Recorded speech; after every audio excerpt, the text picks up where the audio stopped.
Hello guys, it is Karen, and today I am joining in a Blythe Cape collaboration with several YouTube channels. I thought I'd just switch this background up. This is not clean, it's not good, but I'm working on it.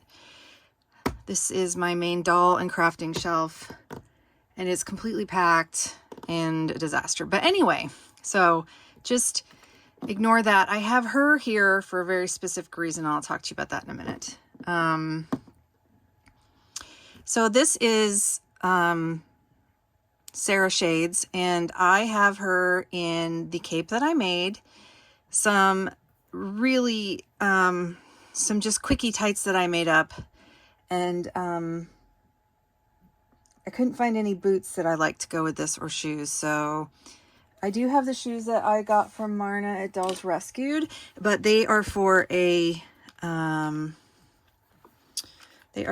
A-Zone Blythe, and they are too. Oh my gosh, why are you doing this to me, my dear? They're just a little bit too big for stock Blythe body because their feet are really small. And I had some Barbie shoes that fit, but they were not flats. So, and I don't have boots of the right color. So anyway, whatever. You pretend she's got some like short black boots on, okay? So we're going to imagine that. And this is the cape, and let me show you the pattern. So the job in this video was that we were all sent this pattern from Dolls Rescued, and we were told to make this cape only. That's all we had to do. I had this plaid fabric already that I had bought a while back, quite like maybe last year, and I thought I would do this. I think it turned out cute, but this fabric is very loosely woven, and so it frayed like crazy. And I had some problems following this. I did a lining on the fabric, and this lining actually is from fabric that I got from Marna at Dolls Rescued in a recent Happy Mail. She had a bunch of this fabric that was gifted to her, and so she gifted it to some of us, which was really awesome. So I'll show you the cape in a minute. This dress I did not make. This dress, she came in when I purchased her. So, and I made the tights to match the lining of the cape. So I really like this cape pattern. I did not at first because I didn't understand what I was doing by reading the instructions for the lining. It was very confusing because I'd never done anything like this before, but now that I've done it, I think if I do it again, it'll be like 10 million times easier. So I'll show you the pattern or the cape itself. So here's the lining, and this really needs a good press because my fabrics just don't want to lay flat. But again, I'm not getting my iron out. The original pattern called for making buttonholes on the sides here on the outside fabric, and then threading a ribbon somehow to tie it. I did not bother with that. I had no interest. I would, if it also called for snaps to go down the front with fake buttons on the front. That I would do, but guys, honestly, I was happy just enough making this cape. And because there's some flaws in it, I didn't really want to spend the time. Flaws that you can't see, but that I notice. Due to the construction of how I tried to do a pattern with two massively fraying fabrics that I had never worked in the pattern before, that was the issue. But I think it's stinking cute, and I would do this pattern again. The satiny fabric on the lining is fine. It just needs to be pressed down. This fabric, although it looks really good, I would probably try to find something a little finer, like maybe suiting or something, rather than this looser weave. And I would definitely make this again. Now, this was for an 11-inch doll pattern, and it has a whole outfit for this. There's patterns for the whole outfit, a beret, and a tote bag and pants. Now this, and the reason I have her out, is this is the shirt for this outfit. So again, you know, I never really put finishings on the backs because I'm lazy. And I just pin them in like they did in the 1600s. They just pin their garments together. But anyway, I probably will at some point. I'm going to definitely make this shirt again. I really like this. It calls for a jersey fabric, and it clearly fits and is made for the OG Barbies.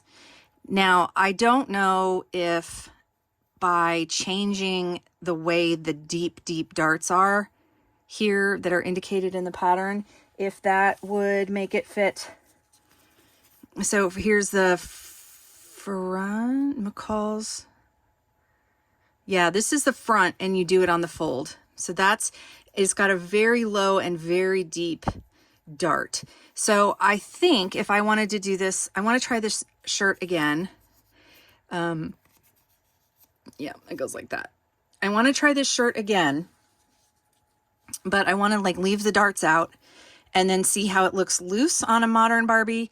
And then also because it just doesn't fit her at all. Like it fits, but it's very awkward because of the darts and the way the big chest is allowed here.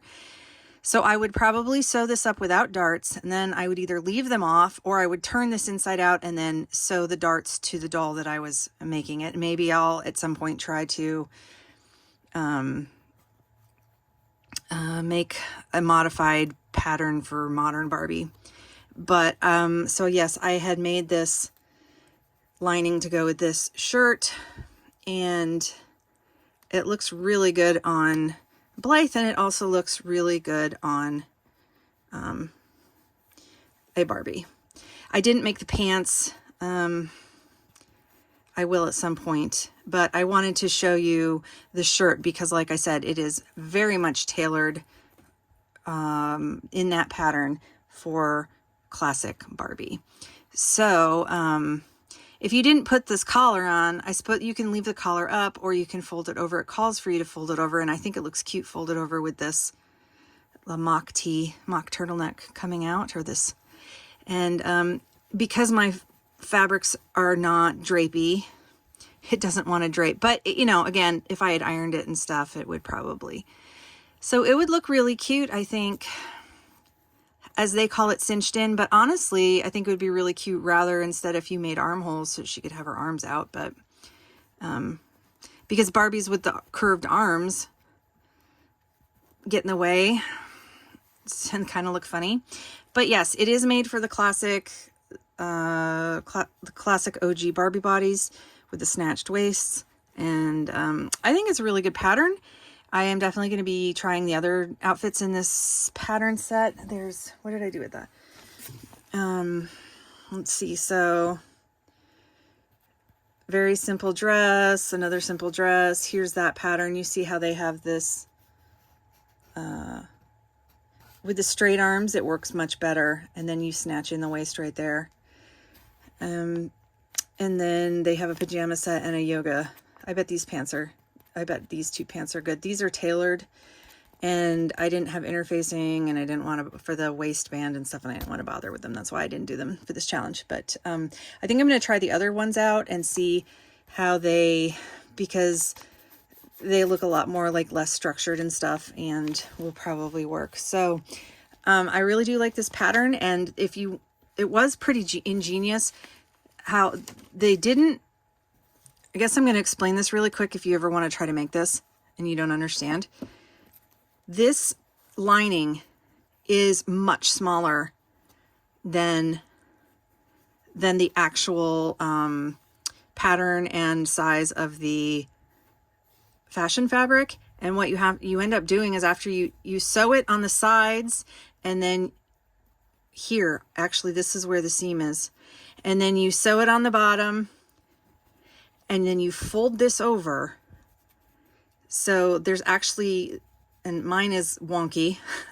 Again, I didn't understand the construction, so it's not even on this side. It's better, I did a better job on this side. It's nice and even on this side. So this is just folded fashion fabric here.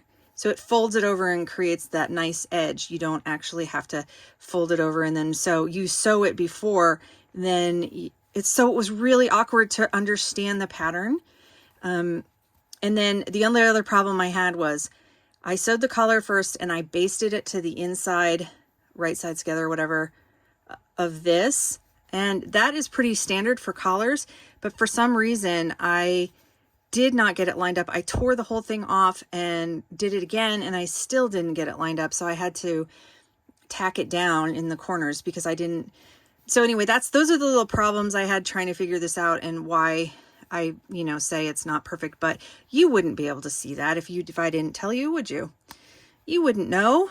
So, yeah, it's a really ingenious pattern though, as far as like how the fabric is folded and all that. So, I do recommend this pattern, and I want to thank everybody who's participating in it. I believe there's a hashtag. I will put the hashtag in the description and in the title.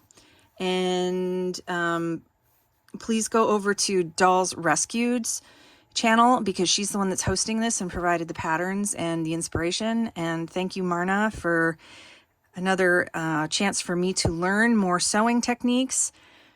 And I hope you go and check out everybody else in the hashtag. And if we do have a list of channel names, I'll list those below as well, but it might just be a hashtag. So thanks for watching. And if you want to see me learn more sewing and stuff and try new things with doll crafting, please subscribe if you haven't already. And I will talk to you guys soon. Bye.